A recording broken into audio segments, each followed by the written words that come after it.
Hello, I'm Richard Kegler, proprietor of P22 Type Foundry.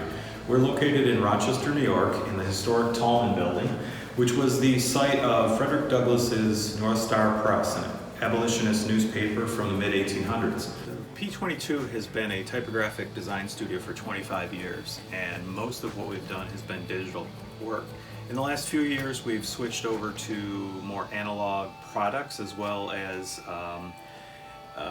using these analog products to actually make prints.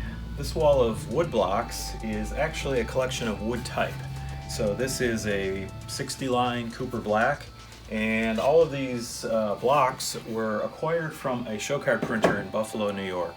And we've taken these advertising blocks and large alphabets and put them to use for both reference for making digital fonts and also making art prints.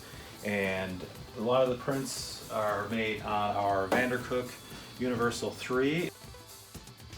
Some of the prints that we do here are straight ahead type specimens, and other ones are a little more unconventional. This I would consider a type specimen, but it's actually all one letter. It's the letter R, and it's from the collection of show card type. And all of these R's were cut in a strange way, and we're not really sure why, but probably because they were made for billboards where there would have been segmented tiles, and so they only had part of the letter showing. So you can see some of these partial R's here. And so this box was the raw material for this print. One of our more ambitious projects, which involves both digital and analog, is the P22 Blocks project.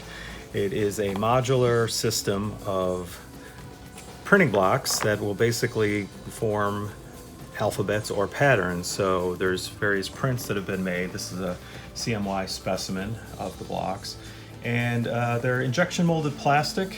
We sourced out a manufacturer, and they've been fairly successful in classroom settings, and they're not quite indestructible, but they're a lot different than working with metal or wood.